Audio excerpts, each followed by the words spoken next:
Buenos días a todos. Mi nombre es Santiago Antón, en nombre de Value Tree. Quería daros la bienvenida y las gracias por estar aquí con nosotros. Veo muchas caras conocidas, algunas caras también nuevas, por lo tanto, pues daros las gracias a todos y la bienvenida. Hoy especialmente quería dar las gracias y la bienvenida, me lo vais a permitir, a Guillermo Ruiz, el director financiero de Tubacex, empresa en la que invierte Value Tree. Después de la presentación que nos va a hacer Jaime Semelas, pues Guillermo nos va a hablar brevemente sobre su compañía. Aunque sé que la mayoría de vosotros nos conocéis bastante bien, os voy a permitir que me dejéis un par de minutos para los que no nos conocen también poder explicar quién es Value Tree y qué hace. Value Tree es desde hace 17 años una agencia de valores que se dedica a la gestión discrecional de patrimonios financieros con una metodología y análisis propio.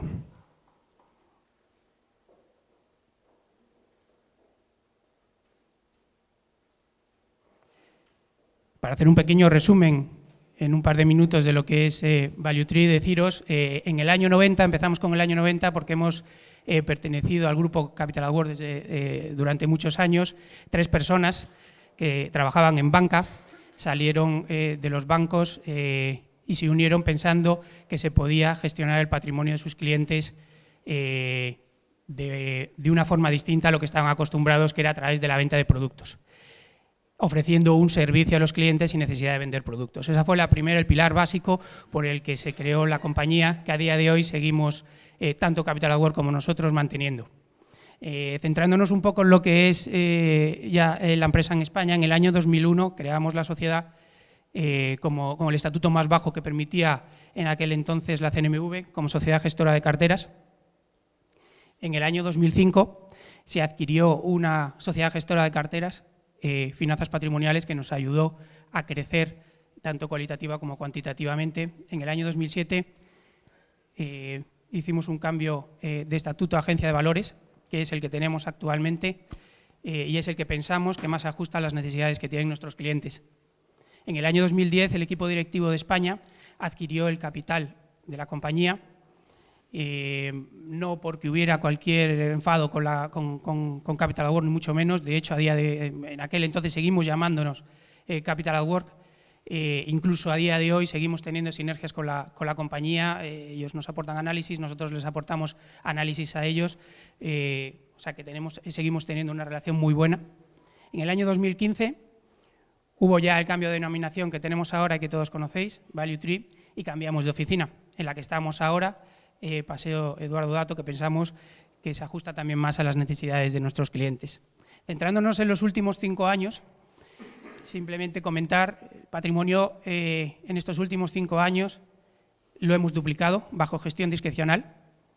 Haciendo un pequeño símil, en el sector es quizás más conocido el asesoramiento financiero, pues nosotros gestionamos bajo gestión discrecional más o menos unos 300 millones de euros que podrían equivaler más o menos a una empresa en asesoramiento por 750 millones. En estos 5 años hemos incrementado la plantilla en un 80%. Desde 2010, que nos separamos definitivamente del grupo, aumentamos lógicamente la parte de gestión y análisis, pero en los últimos años nos hemos dado cuenta también de las necesidades patrimoniales de nuestros clientes y eso ha hecho que también hayamos contratado a un fiscalista que todos conocéis, a Eva, que nos ayuda en la parte patrimonial, a un abogado, Carolina, a un informático, María, que nos ayudan en todos los desarrollos y el poder dar un mayor servicio a nuestros clientes. En el año 2016, noviembre de 2016, creamos una SICAV en Luxemburgo, pensando que era el vehículo más indicado para nuestros clientes. Tienen 5 compartimentos, luego os contaré brevemente en qué consiste este vehículo. Este vehículo al final para nosotros es simplemente una herramienta para poder gestionar a nuestros clientes, ya que los análisis y la gestión que nosotros implementamos puede estar implementada exactamente igual en un cliente a través de líneas que a través de estos vehículos. Por lo tanto, es simplemente al final es una carta de presentación que tenemos. Nos hemos dado cuenta también de las necesidades de ahorro futuro que tienen nuestros clientes y eso ha hecho que desde el año 2017 a través de la delegación, estemos gestionando 2 planes de pensiones que son complementarios.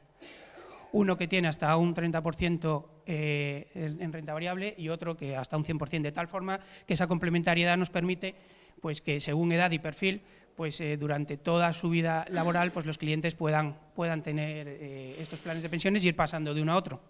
También tenemos un nuevo software financiero que nos ayuda también en las necesidades de nuestros clientes y a mejorar el servicio que queremos darles. Esto es un poco, pues como os comentaba brevemente, los resultados. Como hemos empezado en noviembre del año 2016, pues simplemente os presentamos lo que son los resultados de este año 2017. La SICAV Luxemburg Gasa tiene 5 fondos, Best Bonds 100% renta fija, Best Equities 100% renta variable y 3 mixtos, Defensive hasta el 35% en renta variable, Balance hasta el 65% y Dynamic hasta el 85%. Los planes de pensiones, bueno, pues el dinámico hemos empezado a gestionarlo a partir de junio, por eso la rentabilidad pues es un poco más baja que la del defensivo. Bueno, y ya sin más, voy a ceder la palabra a mi compañero Jaime. Va a hablarnos un poco a través de una comparativa que yo creo que es bastante ingeniosa. Va a compararnos lo que es un supermercado financiero con las inversiones que pensamos que son más interesantes ahora. Cuando acabe Jaime, Guillermo tomará la palabra, hablará un poco sobre Tubacex y después, bueno, todos tenéis unos cartones, por si queréis hacer una pregunta, pues estarán encantados de contestaros. Muchas gracias.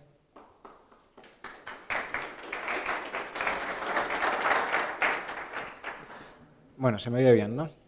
Hemos estado hablando, o Santiago ha estado hablando de vehículo, herramienta. Entonces, a lo mejor nos suena un poco etéreo.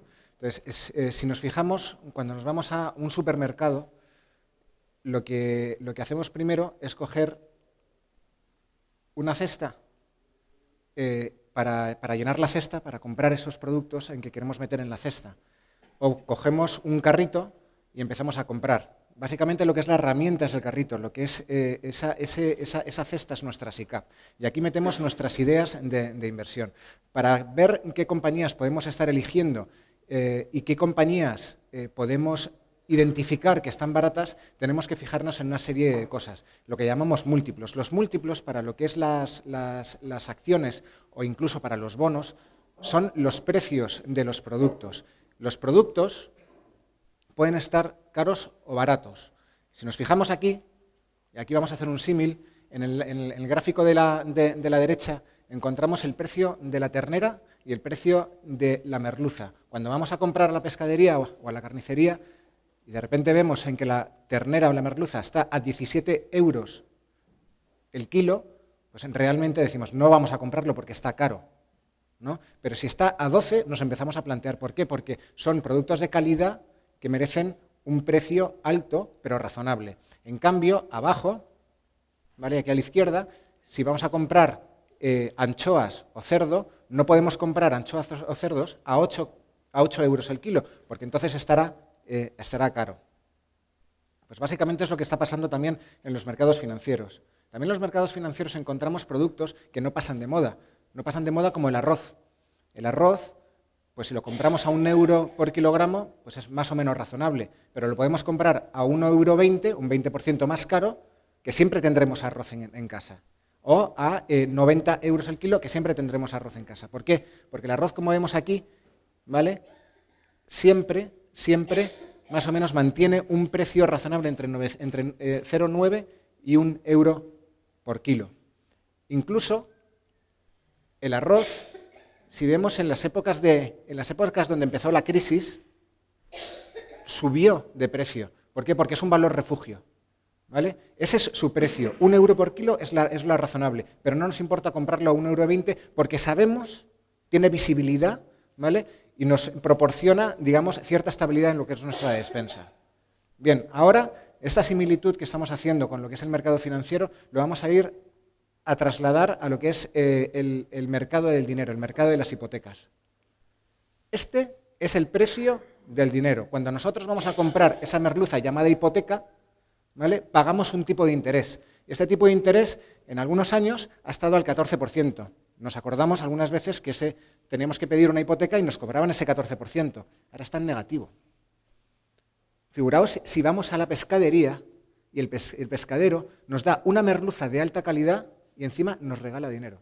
¿A qué es ilógico? Pues es lo que está pasando en los mercados financieros ahora. Es completamente ilógico. ¿Por qué?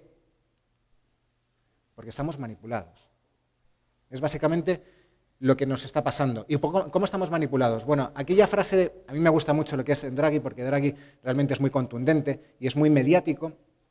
Dijo, en una de sus declaraciones, que fue el punto de inflexión básicamente en el euro y en este mercado, más o menos en 2015, dijo, haremos todo lo que sea necesario para proteger el euro y creedme que va a ser suficiente.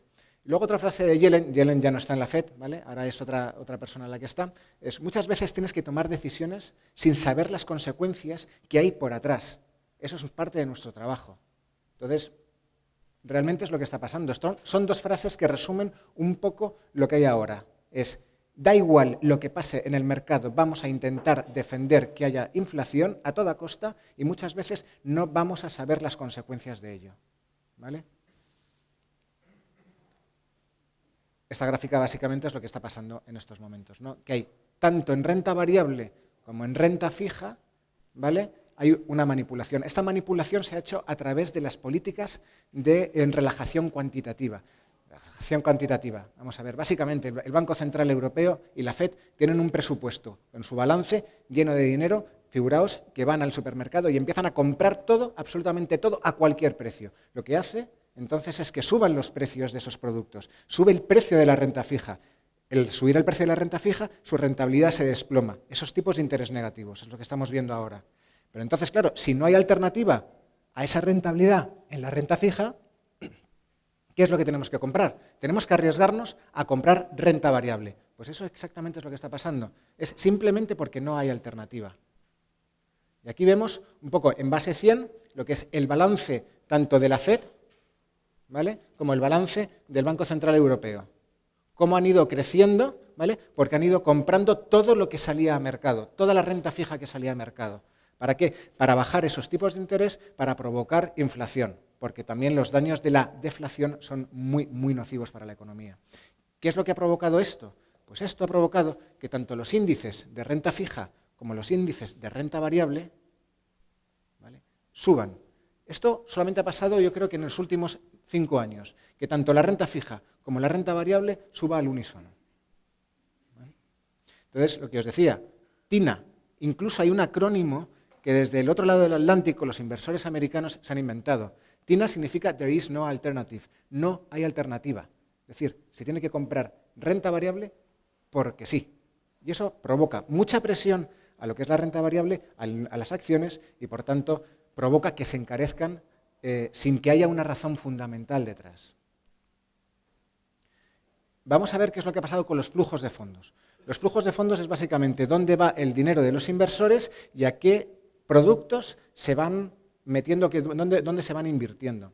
En los últimos años hemos visto que se están invirtiendo mucho en renta fija, ¿vale?, por esta gran presión que han hecho los bancos centrales para comprar esa renta fija, ha hecho que los precios suban, por tanto, se vaya toda renta fija.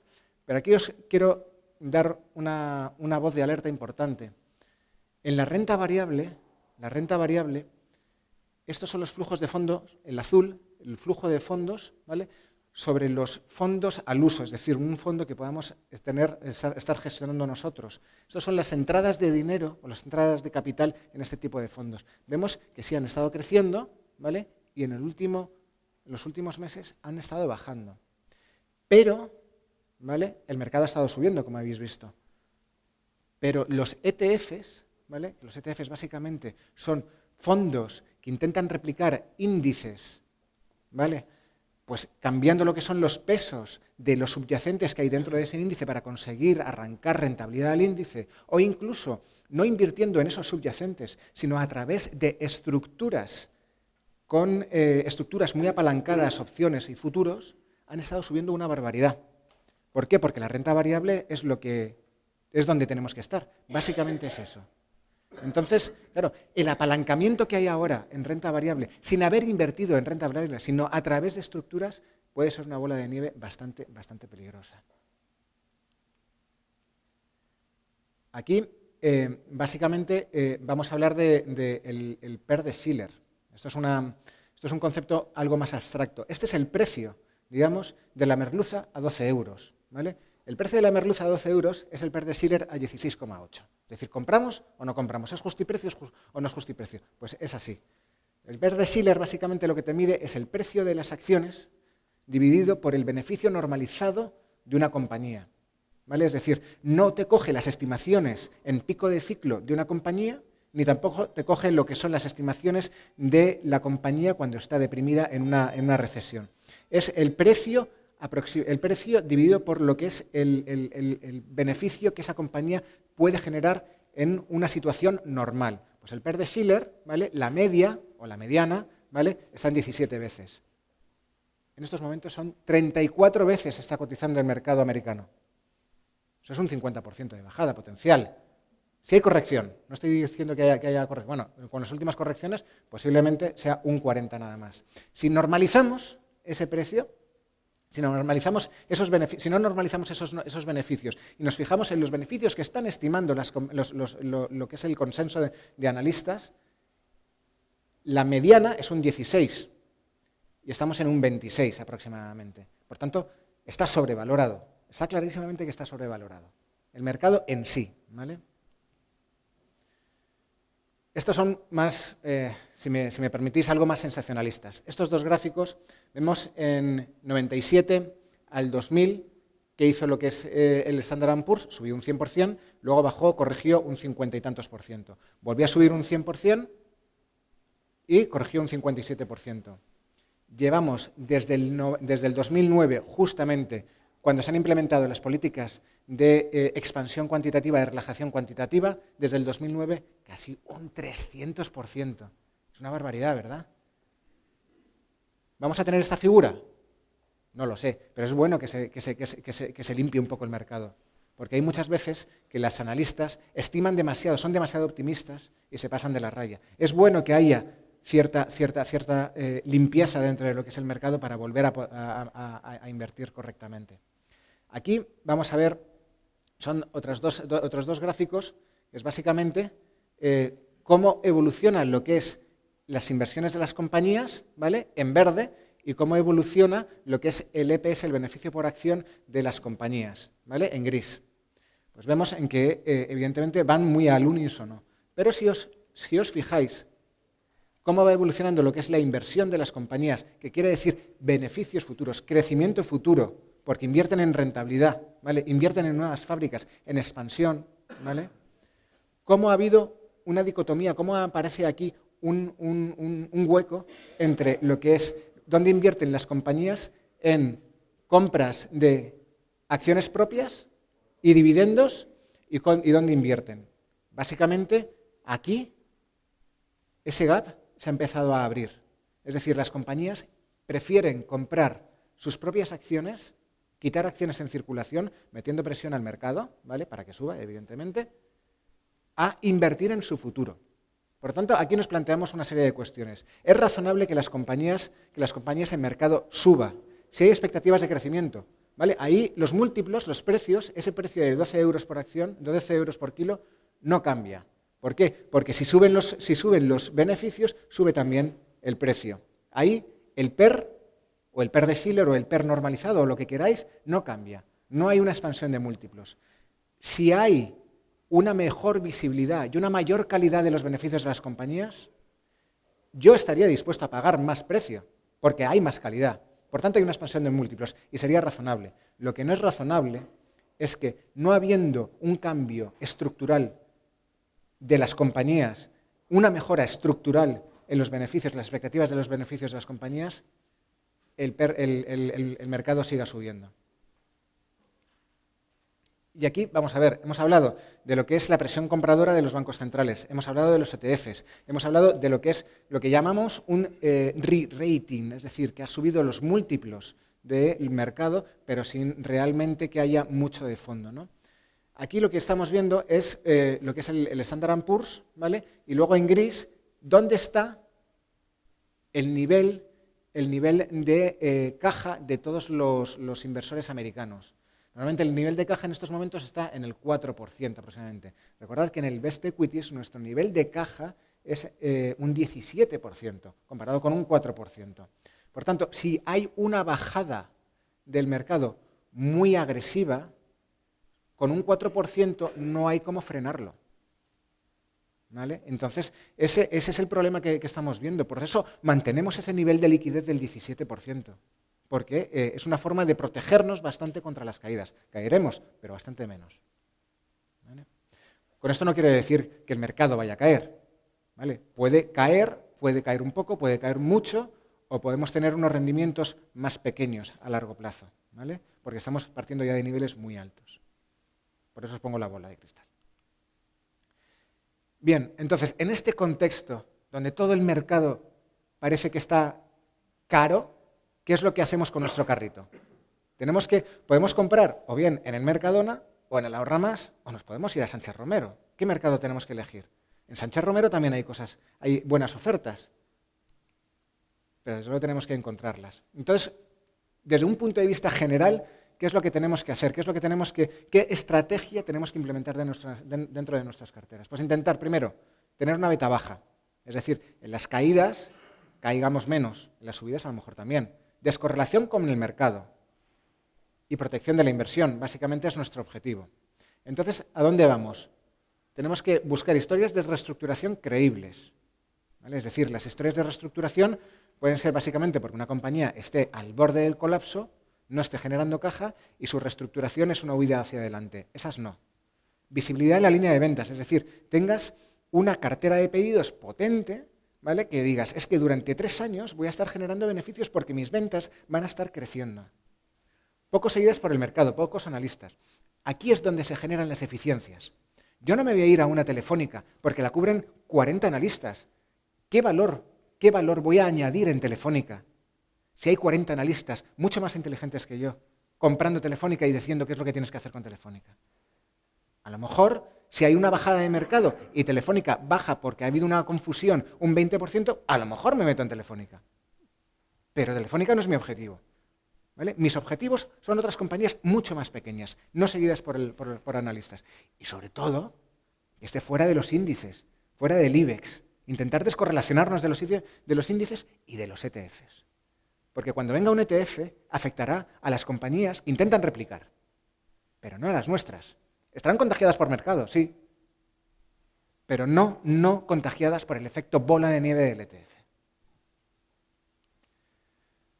Y este es uno de los ejemplos que tenemos. Esta es un retailer, es decir, una compañía de moda alemana llamada Tom Taylor. Aquí en España tenía una marca que era para hombres y que la marca se llamaba Bonita. Evidentemente lo han cerrado, porque no chocaba un poco lo que es el nombre de la marca con evidentemente el público que tenía que acceder. Pues bueno, aquí, ¿qué es lo que nos tenemos que fijar? Pues es una compañía que está reduciendo el número de tiendas. Las tiendas que estaban en pérdidas las ha cerrado. Quitándose número de referencias. ¿Número de referencias qué quiere decir? Antes tenía una camiseta de un corte en 20 colores. Bueno, señores, pues a lo mejor del color tal y tal, pues no se vende. Pues vamos a quitarlo, no lo vendemos. Entonces, ¿eso qué significa? Menos inventario. ¿Qué significa? Que generan caja a través del working capital. Es fundamental. Muchos analistas se fijan en lo que es la cuenta de pérdidas y ganancias, pero es importantísimo fijarse en el balance para ver si una compañía genera o no caja. Es muy importante. Y esta compañía la está generando. Tienes casi un 10% de free cash flow yield. ¿Eso qué quiere decir? La caja que genera respecto a su capitalización es muy alta. Hay pocas compañías así. Habrá cientos, ¿vale? De los millones de compañías que habrá. Pero intentarla identificar que no tenga riesgo y que realmente vaya a donde quieren ir. Y además se están midiendo por una serie de medidas como el retorno sobre el capital empleado, cosa que me gusta, pero el retorno del capital empleado va directamente a la generación de valor del accionista. Tubacex, voy a pasar un poco de puntillas, pero es igual. O sea, Tubacex no es una historia de reestructuración, es una historia de reinvención. Que luego me corregirás, pero es una historia de reinvención. de pasar de un producto muy comoditizado, ¿vale?, a un producto de valor añadido. Producir ese producto de valor añadido en centros tecnológicos en países como España o Austria. Y producir el producto más commodity, más estándar, en zonas como la India, por ejemplo, con un bajo coste de mano de obra. Hace relativamente poco, en mayo, a finales de mayo, consiguieron un megacontrato fruto de esta nueva estrategia. El contrato más grande de la compañía, de la historia de la compañía. Y eso fue en Irán. Luego ya Guillermo nos explicará un poquito más adelante. Navigator es otra compañía. Navigator, vosotros cogéis las hojas de las impresoras y esta es una de las compañías que producen esas hojas. Bueno, pues Navigator es líder del mercado. Está integrado desde lo que es la producción de pasta de papel a lo que es la producción de papel y luego también el papel tissue, que es básicamente para lo que es utilizaciones en cocina, en el hogar, etc. Es una compañía que tiene un free cash flow altísimo, del 8%, y que todo este free cash flow lo reinvierte en dividendos. Y además sigue creciendo también en crecimiento y en inversiones a medio plazo. Por tanto, es una compañía que cuida mucho a lo que es el accionista y luego, por otra parte, cuida también su crecimiento. Esta, no creo que tengáis mucha idea de esta compañía, pero es una compañía pequeñita de 150 millones de euros de Noruega. Y esto básicamente es un mercado como Zara Home, ¿vale? Y es una compañía que básicamente vende muebles y ropa para todo lo que son los segmentos, desde lo que es el segmento más bajo al segmento más caro. Entonces, nos fijamos en que en épocas de crisis, en el año 2008-2009, esta compañía no sufrió, porque tiene una altísima gama de producto. Además, es súper rentable, tiene márgenes de entre el 14 y el 17%, ¿vale?, versus el mercado, que normalmente en estos productos tiene márgenes del 4%. ¿Vale? Y además, pues es una compañía que tiene un free cash flow cercano al 9% también, entre el 8 y el 10%. Por tanto, bueno, pues son compañías, como veis, primero Tubacex, es una compañía pequeña, ahora a partir de ahora ha empezado a ser más seguida, pero tenemos compañías pequeñas como Tubacex, Tom Taylor, Navigator y Kit Interior. Navigator es más grande, ¿vale?, porque sus ventas es aproximadamente el 1% del PIB de Portugal. Es más grande, pero también está un poco, es grande para Portugal, pero es pequeña para todo el mundo de inversiones. Por tanto, nos estamos intentando descorrelacionar de todo ese movimiento de los índices y de los ETFs. Evidentemente, esto exige mucha más capacidad de análisis y mucho más trabajo a la hora de intentar invertir. Como no, al final, en la parte final de mi presentación, tenía que poner al señor Juan Roig, y básicamente porque, hombre, podemos ir a comprar al Mercadona, nos guste o no, pero desde luego es un genio. Y aquí, primero, es un orgullo pagar impuestos. ¿Impuestos por qué? Porque su compañía genera beneficio, genera caja. Luego, hay que intentar entender esta frase. A los pobres les gusta comprar barato y a los ricos ahorrar cuando compran. Es decir, no todo vale. Tina, a mí no me vale. ¿Vale? There is no alternative, no me vale. Yo quiero comprar barato, quiero comprar bien, quiero comprar buenas compañías y que me den un rendimiento. ¿Vale? Es decir, no quiero derrochar. Aquí los ETFs derrochan. Es así, derrochan. Por tanto, yo no quiero derrochar, porque ese dinero lo voy a perder si derrocho. Tengo que ver bien qué compañías tenemos para invertir, para poder crear valor para todos nosotros. Básicamente, es un poco lo que estamos haciendo ahora con el Best Bond, el Best Equities en ValueTree. Bueno, ahora os paso a hablar de un caso de estudio que hemos tocado de puntillas, que es Tubacex, donde Guillermo nos va a contar un poco lo que es la evolución de la compañía, de dónde viene, ¿vale?, y hacia dónde quieren ir, que están en mitad de ese proceso. Ese proceso muchas veces no ha sido entendido por el mercado, ¿vale? Y yo creo que es un proceso muy, muy, muy bonito.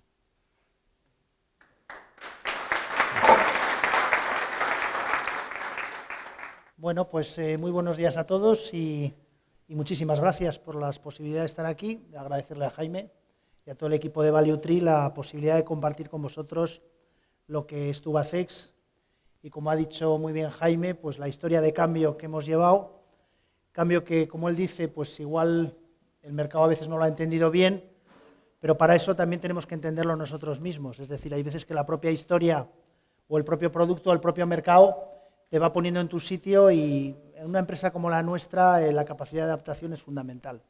Simplemente os sitúo muy brevemente, empiezo por mí muy sencillamente. Yo soy el director corporativo financiero de Tubacex, llevo 18 años en la compañía, con lo cual creo que he llegado a saber un poquito de ella. La verdad digo un poquito porque es un sector que vais a ver que es muy especializado, muy concreto y que tiene muchas veces dificultades de interpretación, mucho más allá que el propio ciclo de inversión, ¿vale? Tubacex es una compañía que no es grande, capitaliza ahora mismo 450 millones de euros, tiene una cifra de ventas en torno a los 500 millones, aunque es una compañía que, como voy a tratar de explicar, está diseñada para hacer mucho más, siempre que se dé una serie de circunstancias en el mercado, que vamos a hablar mucho de petróleo, de generación eléctrica, de energía, porque nosotros al final lo que hacemos son tubos, pero unos tubos un poquito especiales. Tenemos un mercado que es pequeño en relación al mercado siderúrgico, con lo cual, como voy a tratar de explicaros, somos más un fabricante de nicho que un fabricante siderúrgico al uso de millones de toneladas. De ahí un poco el tamaño de la compañía. Voy a utilizar de apoyo una presentación corporativa, pero es lo de menos. Lo más importante es que os quedéis con la idea de lo que hacemos, lo que queremos hacer y sobre todo también, como ha indicado Jaime antes, que hagáis todas las preguntas que queráis. O sea, que estamos para transmitiros más que una idea técnica de la compañía, un feeling de lo que hacemos, ¿vale? Voy pasando poco a poco, a ver si soy capaz. Bueno, vamos a empezar un poquito por la historia de la compañía. Esta compañía se funda en el año 63. Un empresario visionario, que fue Olarra en aquella época, esto no se llamaba Tubacex, se llamaba Aceros Olarra, se le ocurrió poner en Llodio una prensa de extrusión, que en aquel momento era la máquina más sofisticada para poder hacer un tubo sin costura. Un tubo sin costura, imaginaros un tubo largo, pero no tiene costura, es decir, no tiene costura, no está soldado, es único. ¿Por qué no está soldado? Porque si quieres transmitir o transportar gas, petróleo, presión, temperatura, no puede tener una costura, porque por ahí es por donde fallaría el tubo. Estamos hablando del año 63, fijaros el tiempo que ha pasado, y todavía la tecnología de extrusión es una tecnología que no se llega a dominar nunca. Puede haber más de 500 parámetros mecánicos y técnicos alrededor de extruir un tubo. En el año 70 hasta el año 90 se desarrolla una estructura de internacionalización, es decir, abriendo oficinas en todo el mundo. Hasta el año 92, aunque ahí no lo ponemos, yo voy a trataros de explicar lo que no está en la presentación porque va a ser más divertido. En el año 90, hasta el año 92, Tubacex hace tubo de carbono, no hace inoxidable. Y en el año 92, desgraciadamente, desaparecen los incentivos a la exportación en España y todas las subvenciones que existían, con lo cual la compañía, primer gran proceso de transformación, decide moverse del carbono al inoxidable.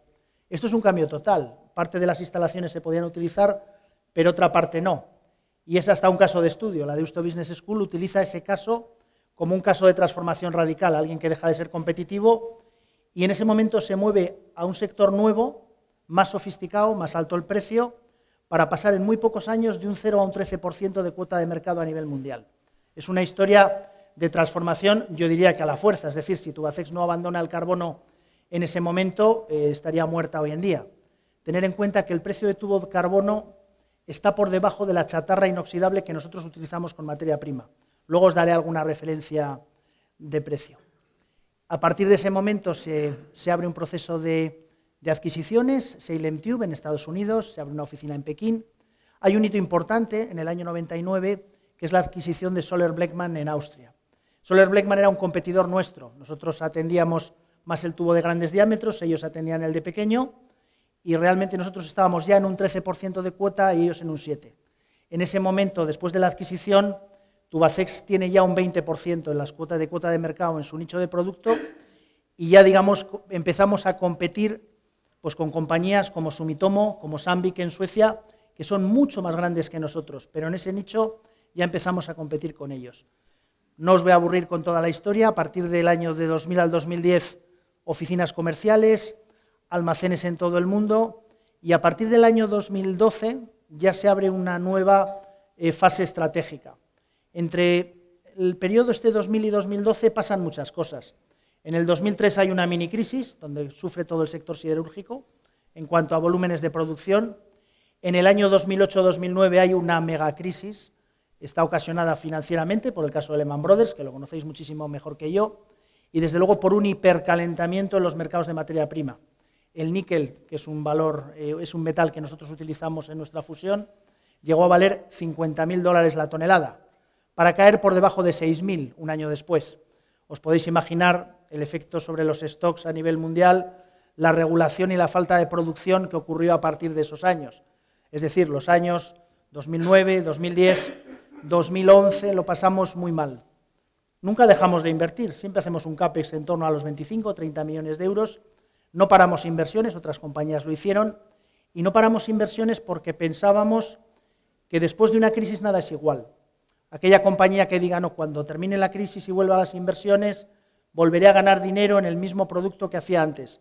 Mentira, habrá un chino o un indio que haga ese producto, lo va a hacer más barato y no vas a ganar nunca lo que ganabas en ese producto, con lo cual la palabra de Jaime de reinvención permanente es clara, muchas veces porque te caza una crisis y otras veces porque realmente, conceptualmente, apuestas por un nuevo producto. En aquel momento ya nos posicionamos en hacer, luego os voy a enseñar algunos dibujos o fotos, ya empezamos a posicionar las plantas en fabricar OCTG para sacar producto y gas con inoxidable, tubos de umbilicales para offshore y tubos para calderas para lo que es generación eléctrica. Siempre aplicaciones críticas, dejar de fabricar lo barato para hacerlo caro, ¿vale? A partir del 2011 hasta el 2017 hemos adquirido compañías en Italia, hemos abierto un pequeño centro de distribución en España, hemos adquirido 2 compañías, una en India y otra en Tailandia, muy importante porque son 2 compañías que si las ves como adquisición y como producción son un poco castaña, te hacen 4 o 5 mil toneladas, pero es una falsa castaña porque como ha indicado Jaime, nuestra idea es mover toda la producción commodity de Europa a la India. ¿Por qué? O a Tailandia, pues porque en Europa nosotros estamos con unos costes laborales sobre ventas en torno al 23% y en la India no llegan al 4%. Fijaros qué diferencial de rentabilidad hay. Y porque lo lógico es utilizar las plantas europeas para el producto más caro. Esto dicho de una forma muy rápida es la historia de la compañía. Es una compañía que está integrada.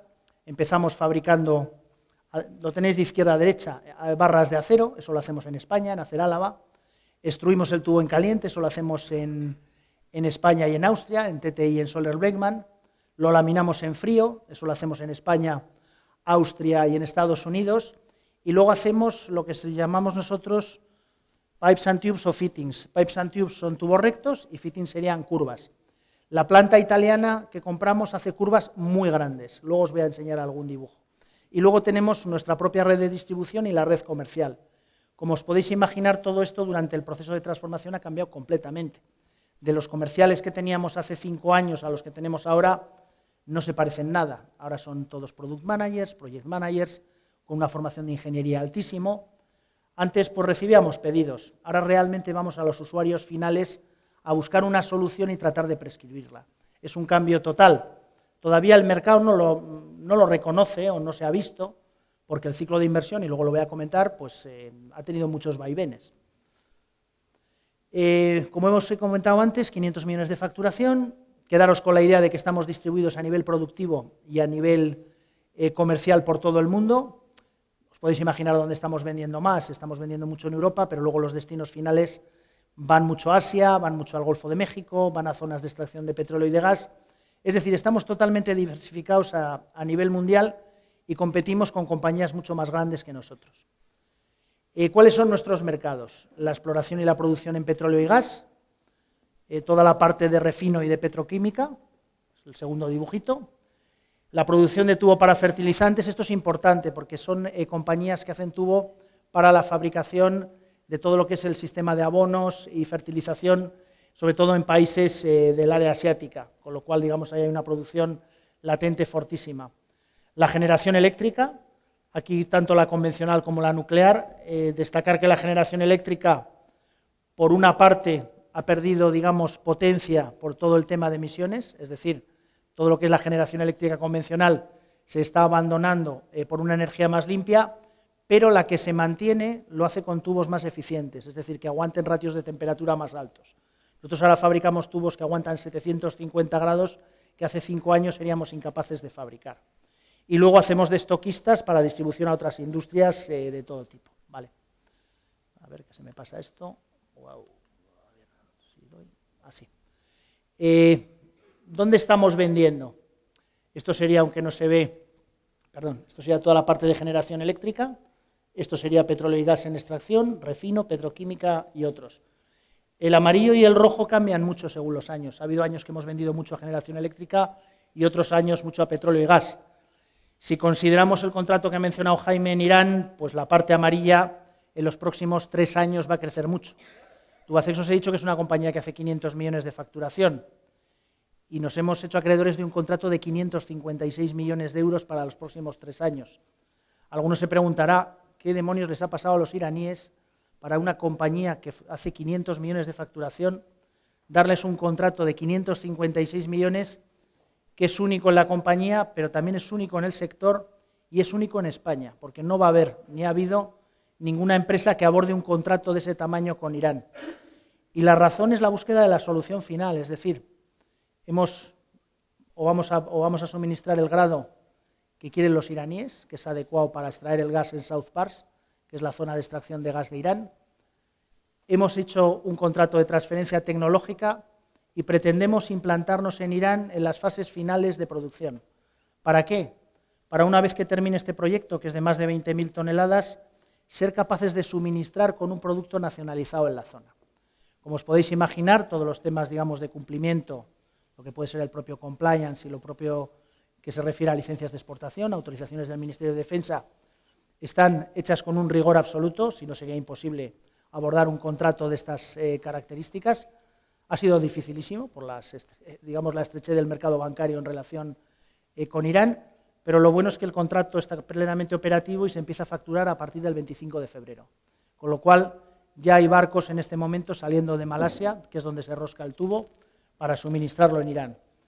También hay un tema curioso en nuestro producto y se ve aquí claramente.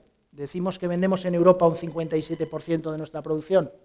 No es verdad, porque se vende a ingenierías o paquetistas europeos, pero en el fondo está viajando a Asia.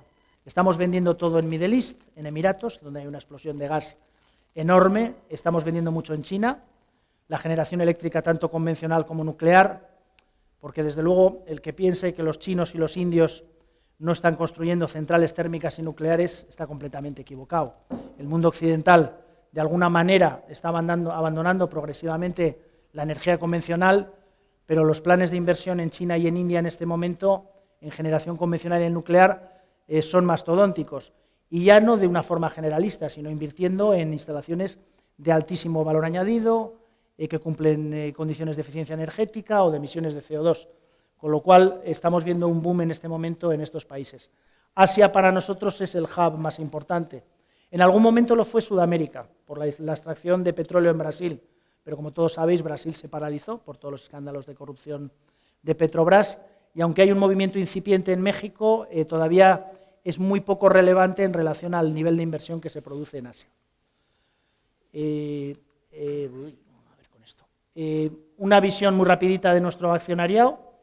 Tenemos un free float en torno al 70% y nuestros accionistas son siempre accionistas de largo, es decir, gente que busca valor, que busca la credibilidad de una historia y en el management de una compañía y que cree en el proyecto, es decir, vamos más allá de un resultado trimestral o de un año bueno o un año malo. Lo que está buscando es la vocación estratégica de la compañía. Aquí tenéis nombres que os resultarán familiares, como son el Family Office de José María Aristrain, está Ecofin, está Icharri, que es una EPSV del País Vasco, que es un fondo de pensiones, y dos, pues digamos, referentes de lo que pueden ser la inversión en valor y en largo plazo, como puede ser EDM en Barcelona o la gente de AZ Valor. O sea, es decir, son gente que lo que crece en la historia. Ángel Soria, que ahora mismo es accionista individual, realmente viene de la disolución del vehículo de inversión de REA, de Corporación Financiera REA, que algunos de los accionistas, cuando se disolvió el vehículo, lo que optaron fue por entrar directamente. Con esto simplemente lo que os quiero dar es un mensaje de estabilidad, ¿vale? Evolución de la acción hasta diciembre del 2017, con todos los vaivenes que hemos que hemos dicho, pues bueno, pues desde un valor muy bajo a finales del 2015 hasta un valor que ahora mismo estaría cercano a 3,5 en el año 2018. Estos gráficos, como siempre, pues hombre, tienen algo de trampa, porque en el año 2014 lo que hubo es una crisis demencial en el precio del petróleo. Si recordáis, hasta 2014, petróleo por encima de $100, caída brusca y enorme en el año 2014, con lo cual se recortaron todas las inversiones. Y hemos tenido que vivir, pues desde el 2014 hasta el 2017, una travesía en el desierto, un poco al estilo Tubacex, como os hemos dicho, sufriendo mucho en resultados, pero sin parar de inversiones y sin parar de aproximarnos a la idea de compañía que tenemos. ¿Cuál es la idea de compañía que tenemos? Ahora mismo trabajamos con 4 principios estratégicos. Ganar cuota de mercado, pero ojo, no a base de poner capacidad productiva, a base de posicionarnos en nichos de producto donde seamos más rentables. Haciendo un símil también de supermercado, como el que ha hecho Jaime, en el pedido que hemos vendido a Irán, el precio del euro kilo de nuestro tubo es superior a los 20 euros. Ahí ya no estaríamos hablando de una merluza normal, sería de anzuelo o de pincho muy, muy buena. Si hablamos de un producto commodity, son 6 o 7 euros, hay una diferencia enorme en precio. Y luego la tensión en precio de los productos commodities es muy grande, porque hay mucha competencia. En el producto de alto valor añadido no la hay.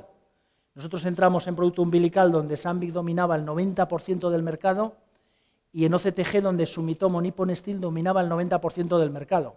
Es evidente que se lo habían repartido. Uno había cogido el tubo grande y el otro el tubo pequeño.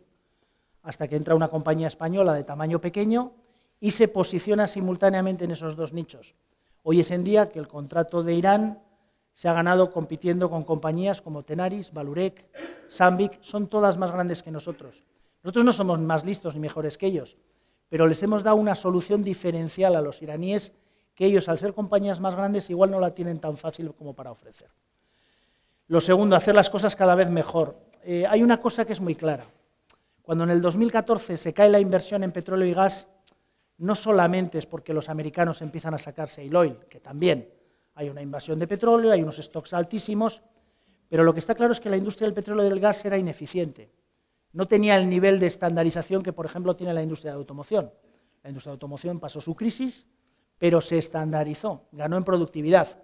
La industria del petróleo y el gas, y no hay más que ver la historia de Shell, Exxon o Chevron, se ha definido por inversiones gigantescas y muy poco dividendo para el accionista. Eso no es sostenible en el largo plazo. ¿Cómo se soluciona esto? Vía estandarización. Es decir, si tú tienes un break-even para sacar el petróleo del Mar del Norte de $80, pues en el entorno actual no volverás a invertir en tu vida. Pero si tu break-even es 17, eso es otra cosa. ¿Por qué es 17 y no 80? Pues porque en todos los materiales y todas las instalaciones tecnológicas para sacar el petróleo y el gas estás estandarizando. Tubacex lo está haciendo, tiene un sistema de estandarización que es el Tubacex Production System en todas las plantas y estamos tratando de dar solución al cliente. Eso no entendáis que es siempre abaratar el precio del tubo, no tiene por qué. Igual a un cliente, si le damos el tubo, la válvula, la conexión, la solución final y el grado, realmente de toda instalación el tubo puede ser un 4 o un 5%. Le estamos ahorrando cadena de valor en el suministro de producto que le estamos dando. Hacer cosas diferentes, bueno, a ver, Tubacex es una compañía extraña. Ahora mismo nosotros estamos comercializando más de un 60-70% de lo que vendemos, no lo fabricábamos hace 7 o 8 años. Quiere decir que estamos desarrollando un proceso de patentes y de innovación tecnológica permanente en el grupo. Como siempre son cosas que, además siendo una compañía pequeña y muy vulnerable a compañías más grandes, pues que tampoco se pueden contar en detalle. No podemos decir la patente que estamos desarrollando, pero sí lo que podemos decir es que cada vez estamos más cerca del usuario final. Antes vendíamos a un distribuidor, ahora le vendemos directamente a la Compañía Nacional de Petróleo Iraní, o a Exxon, o a Shell, o a Chevron, como he comentado antes. Y luego manejar bien, digamos, todos los recursos. Gestionar por procesos. Una de las cosas que creo que son más importantes de la compañía en esta crisis es que ha sabido gestionar la generación de caja, ha sabido gestionar su circulante. Hay una diferencia con otras compañías, si veis nuestros circulantes que son muy altos, es muy difícil para nosotros bajarlo al 35% de las ventas. Tenéis que tener en cuenta una cosa, que siempre está vendido. Nosotros no fabricamos contra stock, fabricamos contra pedido. Con lo cual, cuando nos veis con un circulante alto, pensar que estamos haciendo proyectos muy grandes. Otro paradigma para nosotros ha sido la liquidez de la compañía. Pensamos que las compañías no desaparecen por baja rentabilidad, desaparecen por baja liquidez. Nosotros en un año dramático como el 2017, con caídas del mercado del 40-50% respecto a 2014, pues hemos terminado con 140 millones en caja. Y dices, bueno, mira, no sé si está bien o mal, pero de entrada tienes asegurados el pago de los vencimientos de los próximos 3 años, sabes que no vas a tener tensiones en tesorería, haremos mejor o peor resultado, pero desde luego sustos a la gente con reestructuraciones, default, problemas con los bancos o financiación, no vamos a dar ninguno. ¿Que nos van bien las cosas? Pues creceremos más rápido. ¿Que no nos van bien las cosas? Pues nada, nos defenderemos, continuaremos con nuestros planes de inversión y nos seguiremos posicionando en donde queremos. Como veis, son 4 principios, joder, son muy básicos, muy lógicos, pero hay que hacerlos, ¿vale? ¿Hacia dónde nos estamos posicionando? Hacia el valor añadido. Yo creo que el cuadro de la derecha lo resume todo. El breakdown de nuestro producto se va a la merluza de pincho, pero a lo loco. Y dices, bueno, estos tíos son muy buenos, se diversifican muy bien, van a lo de valor añadido y quitan lo que vale menos. Tampoco es verdad. Eso es cierto porque hemos ido hacia esos productos, pero también es cierto porque el mercado de distribución generalista, desde la caída de inversión de petróleo, se cayó. Vamos, dicho de otra manera, de esta parte gris, ahora no hay quien venda un tubo y compita con los chinos. Esa es la razón por la cual nosotros nos estamos moviendo a producción en Asia. Antes he hablado de la India solamente hace 4.000 toneladas ahora, pero es muy posible que dentro de 2 o 3 años esté haciendo más de 25.000. Y no quiere decir que a nivel de grupo vamos a producir mucho más. Quiere decir que las plantas europeas vamos a hacer muchas menos toneladas, pero de cosas muchísimo más caras. ¿Qué son esas cosas caras? No os puedo aburrir con detalles de los productos en detalle, luego vamos a ver alguna foto, pero son los umbilicales en offshore, los tubos de fertilizantes, los OCTGs para sacar gas. Hemos hablado del pedido de Irán, que son 500 millones. Es la zona de South Pars, que es la zona fronteriza entre Qatar e Irán, donde hay una enorme bolsa de gas. Ahí se están posicionando todas las inversiones. Hablamos de la nuestra, pero si habláramos de Total, la compañía francesa tiene un proyecto de más de 5.000 millones de euros para hacer toda la estructura de extracción y de refino de ese gas en esa zona. ¿Qué es lo que estamos abandonando? El tubo estándar, los intercambiadores, los hornos y el tubo de precisión, que es pequeñito y es más difícil de fabricar, estaría en el medio. Es decir, todo lo rojo, Europa, Estados Unidos, todo lo gris, India, Tailandia. Ese es un poco el objetivo estratégico de la compañía en los próximos 3 años. Somos bastante pequeños, como he dicho, pero tenemos un posicionamiento competitivo muy alto. Somos los primeros en aplicaciones de offshore. Somos los segundos en umbilicales. Aquí digo que somos los segundos, pero ahora somos los primeros. Fijaros, esta cosa que pone aquí 28 cromo, que es una aplicación especial, que es la aplicación de Irán, prácticamente ahora controlamos el mercado mundial en ese grado, es decir, no tenemos competencia, somos los segundos en generación eléctrica. Y así entre el segundo y tercero en todo. Tener en cuenta que el mercado global de nuestro producto es pequeño, 400.000 toneladas año. Eso para un siderúrgico no es nada. Si conocéis compañías siderúrgicas como Acerinox, como Vallourec, como Tenaris, hacen millones de toneladas. Nosotros hacemos 50.000 toneladas, pero de unas cosas, como indicaba, muy caras. Algunas fotos de lo que hacemos, y esto, bueno, pues siempre se lo decimos a Jaime, lo que nos encanta es llevar gente a las plantas. Si alguno de los que está aquí quiere ir, que nos llame y le enseñaremos la planta tranquilamente, porque esto hay que verlo. Este sería el tubo de OCTG, por ejemplo, el que se fabrica para Irán. Esta sería el mismo tubo, como veis es un tubazo de 7 pulgadas, muy largo, más de 14 metros, eso estaría en la planta de Amurrio, en la parte de inspección. Y estos tubos son los que se van ensamblando unos con otros, con rosca, y es lo que se va haciendo un string para extraer el gas.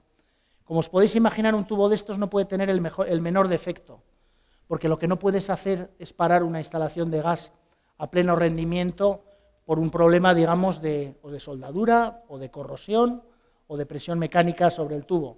Esa es la razón de utilizar una aleación tan cara. Esto sería un line pipe normal, donde veis que hay un operario haciendo mediciones. Estas cosas azules son los caps de plástico que se le ponen para que no se golpeen unos con otros. Este tubo sería un 6 pulgadas Schedule 10. Como veis, es muy grande, bueno, 6 pulgadas de ancho, pero es muy delgadito y hay que extruirlo. Es decir, no está cosido, no es un tubo que tiene soldadura. tiene que tener integridad en toda la superficie.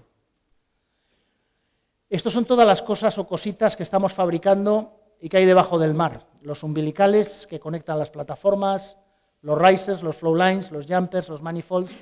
Cualquier pieza de este tipo va a tener que tener una aleación alta. ¿Por qué? Por salinidad del agua, por presión en la propia instalación. Aquí hemos sufrido mucho porque desde el 2014, como os he comentado, se cayó toda la inversión en petróleo. Pero no penséis, por mucho que bombeen los americanos de shale oil, que esa inversión no se va a tener que reponer. Se va a tener que invertir otra vez para poder sacar ese petróleo, eso sí, o ese gas, de una forma eficiente. Esto es la sección, bueno, este es un reel de nuestra planta en Austria, donde vamos bobinando todo el tubo umbilical que fabricamos, y este tubo que veis aquí realmente sería este, que es algo que monta una compañía luego como Technip, como Nexans, como Aker Solutions. Es decir, cuando nos compran un tubo a nosotros, luego viene un ensamblador que hace esta cosa de aquí, con esta sección. Esos son todos estos cacharros y cacharritos que están debajo del agua para todo lo que son los FPSOs y las plataformas para hacerlo.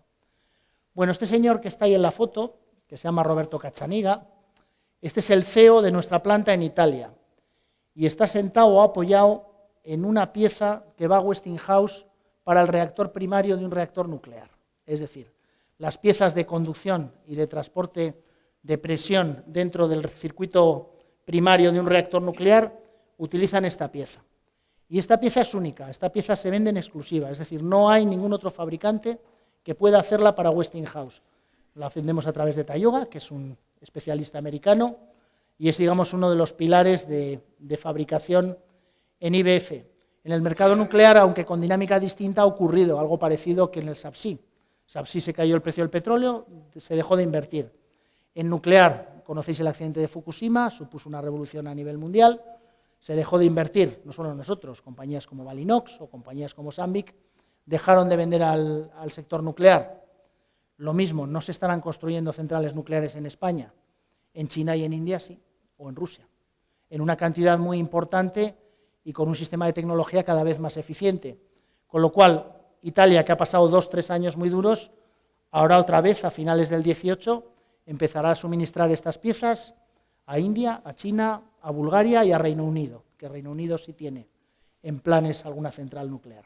Estados Unidos está por ver lo que vaya a hacer. También hay temas importantes. Cuando nosotros suministramos a Westinghouse, era una compañía hiperrentable. Después del accidente de Fukushima, que la compró Toshiba, entró en Chapter 11. Lo que pasa es que una compañía como Westinghouse no puede quebrar, porque no la va a dejar el gobierno americano quebrar. Ahora mismo ya la ha comprado un fondo de inversión financiero, con lo cual está relanzando otra vez todos los reactores nucleares a nivel mundial, lo mismo que está haciendo Areva dentro de Alstom, ¿vale? Como siempre hablo de ciclos, hay momentos en que se para todo y momentos en los cuales se arranca todo. La cosa es ir acertando con el producto y el posicionamiento en cada momento.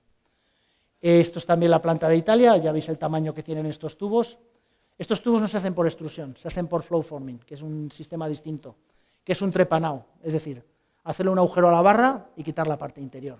Y luego esa parte interior volverla a utilizar para otro tubo distinto. O sea, esto no habría en el mundo capacidad de extrusión para poder fabricar en caliente un tubo de ese tipo. Como veis, pues son todo inoxidable y aplicaciones muy, muy específicas. Las máquinas de conformación de tubos de grandes diámetros en Italia. Estos son los tubos pequeñitos que fabricamos en Austria. Estamos viendo la parte de acabados de la planta de umbilicales. Como veis, son esos tubos largos, que luego los enrollamos en ese coil que habéis visto en una foto anterior. Simplemente para que visualicéis pues que hacemos cosas desde 6 milímetros hasta 72 pulgadas y siempre a medida del cliente.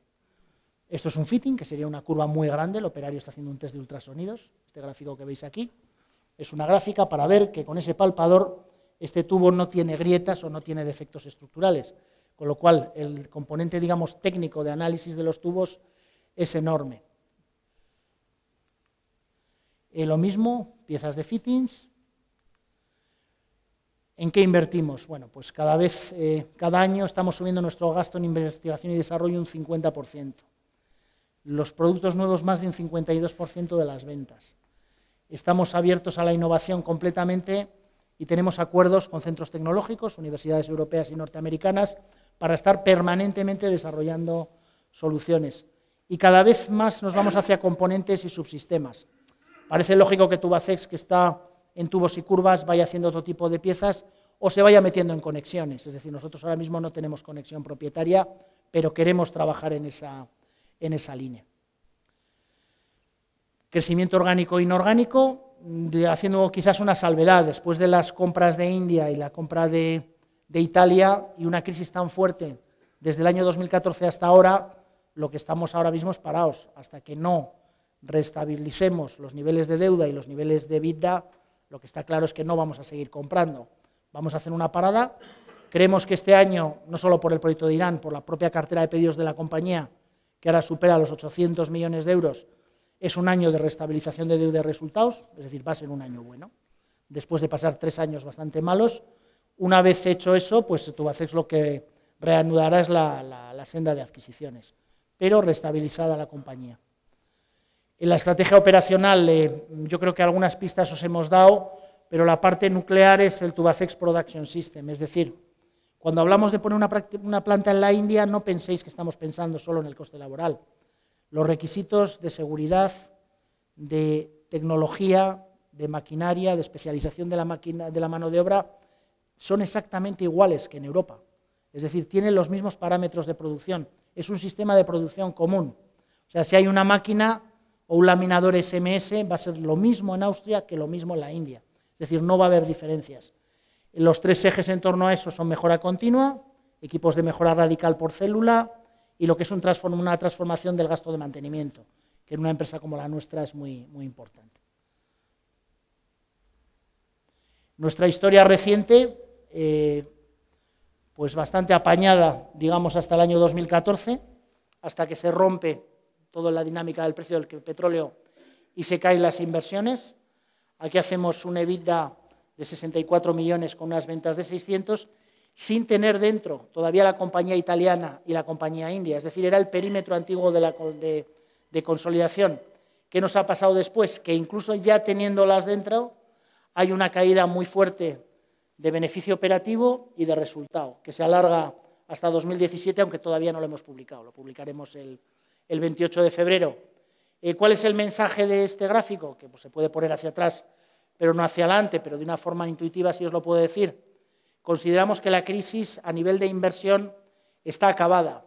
No porque pensemos que se va a volver a los niveles anteriores precrisis de inversión, pero porque pensamos que las compañías integradas de gas y de petróleo no pueden dejar de invertir más. O dicho de otra manera, si sabemos que el gasto en exploración de petróleo y gas se ha situado a niveles del año 46, que es después de la Segunda Guerra Mundial, no es sostenible que no se haga, porque hay algo que se llama la tasa de declino de los pozos, es decir, cada pozo no produce el mismo gas y el petróleo. Baja la presión y tiene entre un 10 y un 12% de pérdida de producción anual. Es decir, esto hay que reponerlo con inversiones y no hay otra manera.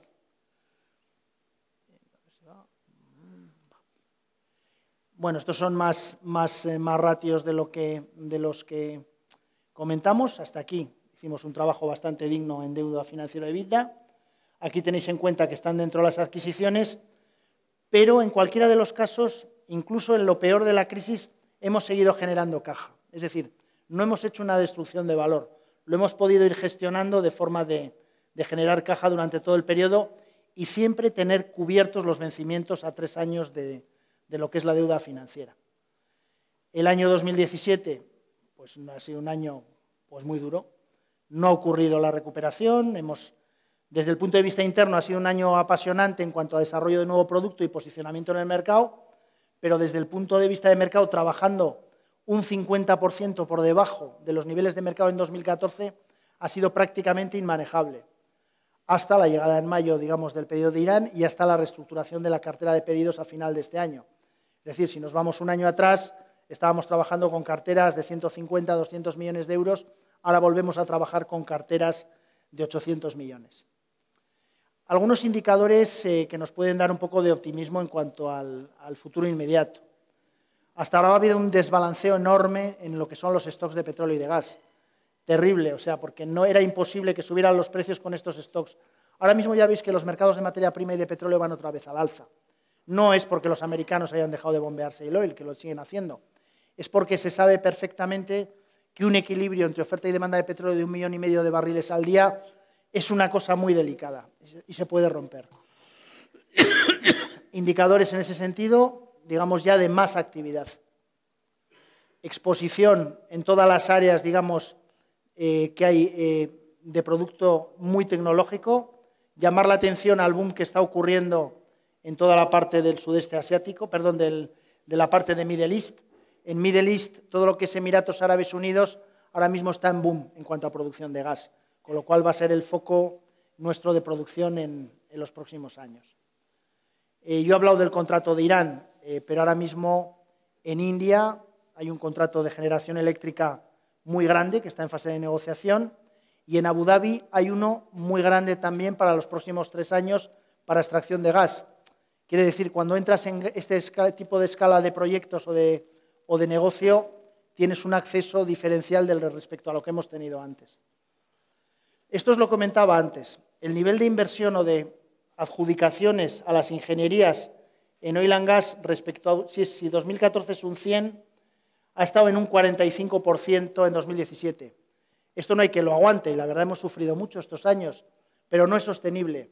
No se puede seguir abriendo este rango entre oferta y demanda por la tasa de declino de los pozos y no producir más, salvo que las grandes compañías de petróleo decidan que quieren producir menos dentro de 5 o 10 años.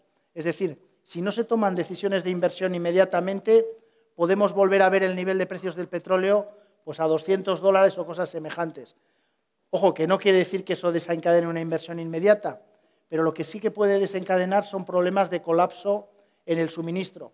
Desgraciadamente el ser humano es bipolar, o invierte mucho más de lo que debe o invierte mucho menos, nunca hay un término medio. Y en los últimos 4 años he invertido mucho menos.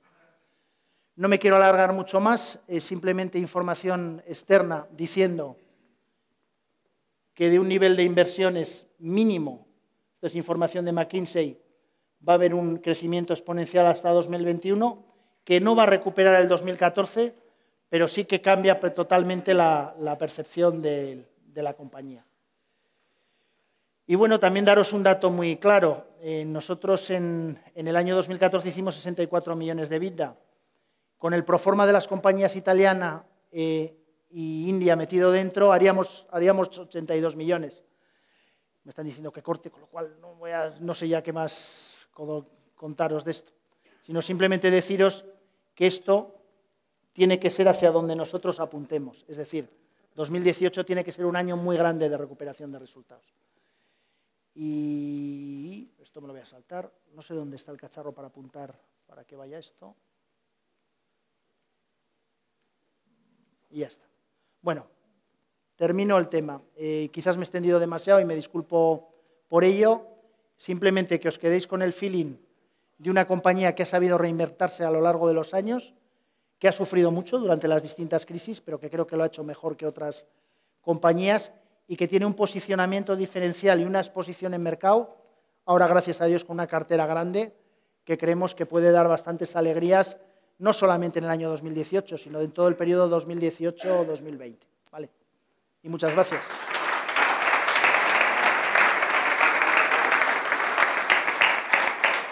Ya lo siento, es que era muy difícil. Bueno, no sé si hay alguna pregunta o si tenemos tiempo. Si tenéis alguna curiosidad.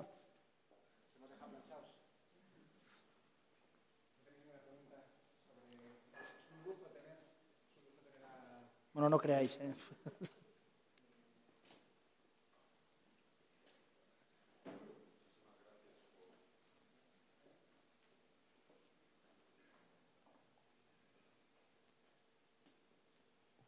Sí, muchísimas gracias por la presentación. La verdad que la compañía, el turnaround que habéis hecho es impresionante. Solo una duda y es ¿qué porcentaje de la cartera de pedidos representa este pedido de Irán y cómo vais a gestionar, digamos, esa ponderación dentro de la misma? Bueno, es fácil la cuenta. Sobre una cartera que supera los 800, el pedido de Irán en sí entero son 500 millones. Es decir, tendrías una cartera premium de 300 y 500 Irán que abarca los suministros de los años 2018, 19 y 20. Con lo cual te vas a encontrar una compañía pues, con un fondo de facturación de 200 millones por año. ¿Vale? Ten en cuenta que al coger el pedido de Irán hemos renunciado a otro tipo de pedidos en OCTG. Entonces, bueno, lo que vamos a ver ahora es empezar a fabricar Irán y esa parte, esos 300 millones adicionales, que poco a poco se vayan llenando con umbilicales y generación eléctrica. ¿Vale?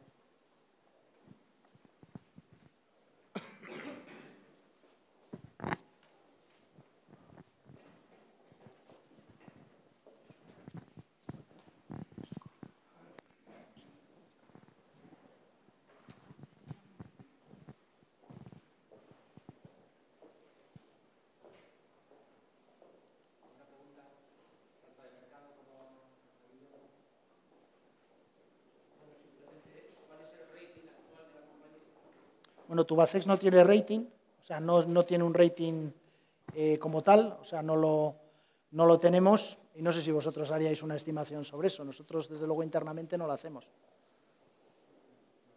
Nosotros lo que básicamente hacemos es ver los vencimientos que tiene la compañía en términos de deuda y intentamos ver a través de la generación de caja y de la caja bruta que tiene la compañía si esos vencimientos están cubiertos por esa misma generación de deuda y por esa caja que tiene la compañía. En estos momentos, como bien ha comentado Guillermo, no representa ningún riesgo para nosotros.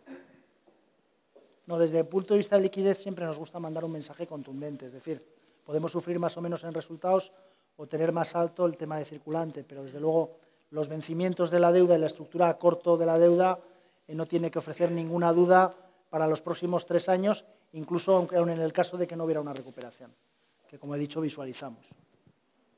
De hecho, la razón de nuestro ratio alto de este año es precisamente empezar a fabricar el pedido de Irán. O sea, nos ha requerido un esfuerzo de circulante muy alto hasta final de año, de algo que no se empieza a facturar hasta febrero.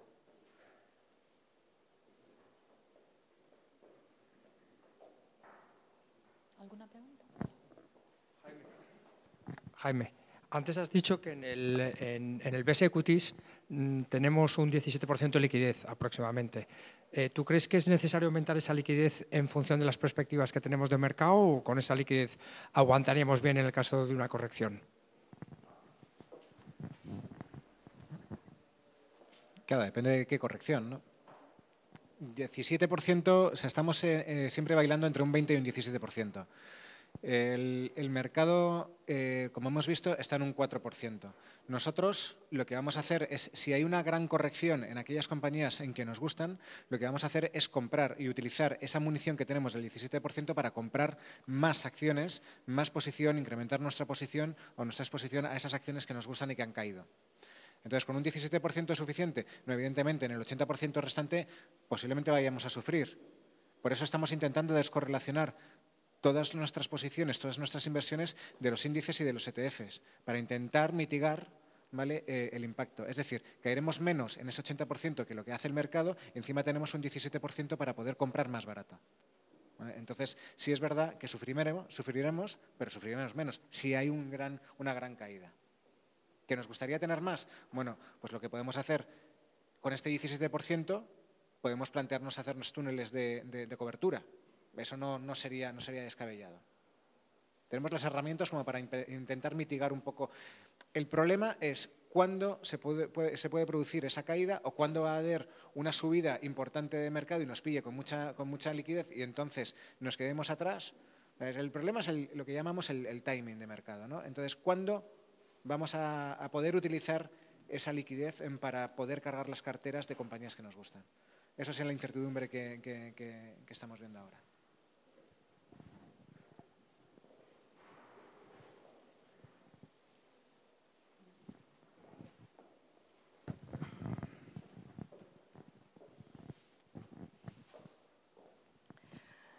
Buenos días. A mí me gustaría saber si hay alguna otra compañía española que esté a precios excepcionales.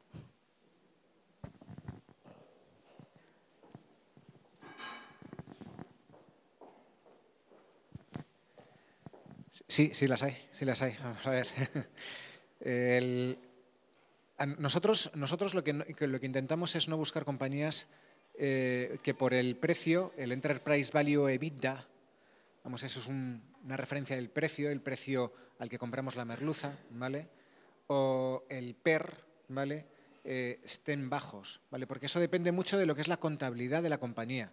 Y la contabilidad sabemos todos que la podemos manejar, ¿vale? Y podemos publicar unas cuentas bonitas, pero realmente lo que pasa detrás, lo que es la caja, ¿vale? Lo que es la caja realmente que genera la compañía, no está reflejando esa contabilidad que hemos publicado y que los auditores nos han aprobado, ¿vale? Por tanto, nosotros no nos fijamos en esos Enterprise Value EBITDA o en esos PERs, que son los múltiplos, que son los precios a los que compramos las compañías. Nos fijamos en compañías que generen mucha caja y, por tanto, el ratio en el que nos tenemos que fijar es el ratio del free cash flow, el ratio del flujo de caja libre, que básicamente es lo que va al balance. Esos son los movimientos de deuda, los movimientos de caja. Eso no se puede hacer trampas con ello. Entonces, ¿qué compañías desde este punto de vista están baratas? Bueno, en cartera tenemos, hace poco metimos a Ebro Foods, que tiene un 6% de free cash flow yield a estos precios. Con la bajada de Logista, hasta 18 euros por acción, era una compañía que nos daba un rendimiento del 7% de free cash flow yield. Tenemos una pequeña posición en Vocento, lo que pasa es que es una compañía, pues aproximadamente estará en el 10% de free cash flow yield, lo que pasa es que es una compañía pues, que es difícil de comprar en el mercado. Tenemos Iberpapel, también es una compañía que últimamente también es verdad que ha subido mucho, pero nos daba un rendimiento, un free cash flow yield también cercano al 10%, y es una compañía muy bien gestionada.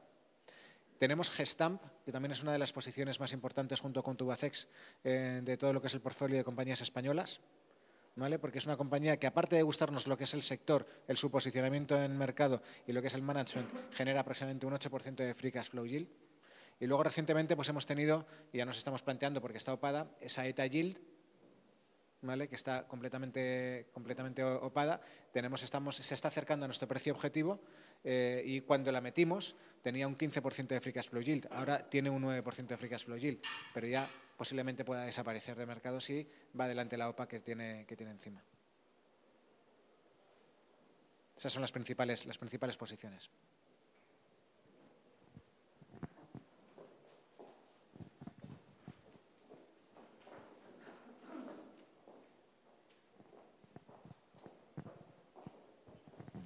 Hola. Dentro de las historias que mencionáis al principio que estáis mirando un poco de compañías, historias de reestructuración increíbles, visibilidad en línea de ventas, poco seguidas por el mercado y fuera de índices y ETF, entiendo que por varias de estas características se apunta mucho hacia small caps en general.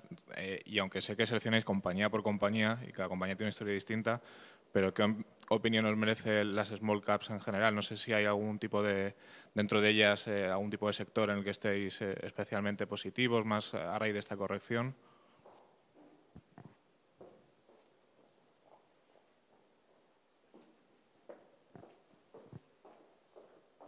Como bien has dicho, nosotros no nos fijamos en sectores.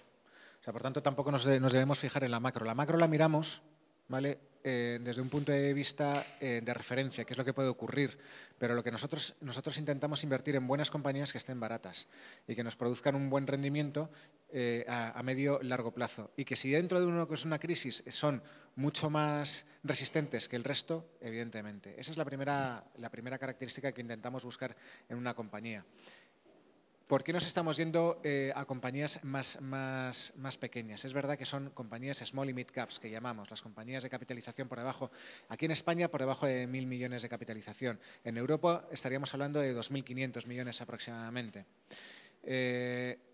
Posiblemente las compañías que estén seguidas en ETFs o están incluidas o replicadas en ETFs sean compañías de más de 500 millones de capitalización o más de 1.000 millones de capitalización, por lo menos lo que es en Estados Unidos. Intentamos huir de todo eso, ¿vale? Sabemos que los small caps están caros, en general, como clase de activo, ¿vale? Está caro, pero sí es cierto que si buscamos compañías pequeñas que estén baratas, esas van a tener mucha menos volatilidad cuando haya volatilidad en el mercado. Es decir, su beta, su correlación con el mercado será mucho menor. Porque los que llaman los index trackers, los seguidores de índices, los ETFs y los grandes fondos que invierten solamente en big caps, en grandes compañías, en compañías de gran capitalización, van a estar moviendo las compañías de gran capitalización y estas van a quedar aparte. ¿Vale? Intentar descorrelacionar era el mensaje, intentar descorrelacionarnos de los mercados. Y esa es una de las formas que tenemos de descorrelacionarnos. ¿Vale? Invertir en compañías pequeñas que sean buenas, que sean calidad, ¿vale? Que generen caja y que tienen una perspectiva de crecimiento visible, que tengan visibilidad.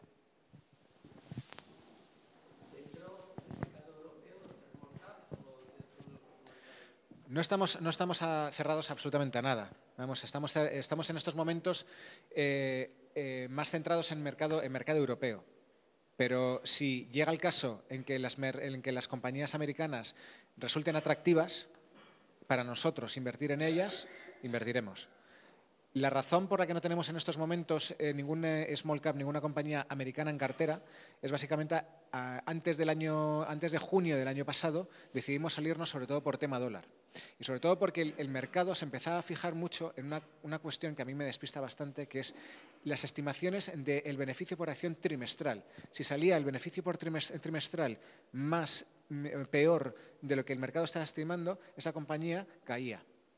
Y no se fijaban en la generación de caja. Había compañías que no, por contabilidad, no llegaban al beneficio trimestral que decía el mercado que tenían que haber llegado y generaban mucha caja y aún así caían. En Europa es distinto. El inversor mira más lo que es la generación de caja y menos la contabilidad. Pero en un momento dado, esas compañías de Estados Unidos o incluso de Asia, ¿por qué no? O de Latinoamérica pueden quedar más baratas. ¿Por qué no? Pero ahora estamos 100% en Europa.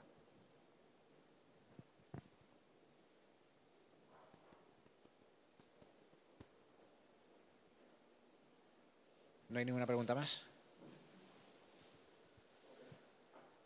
Oye, pues muchísimas gracias por todos por asistir.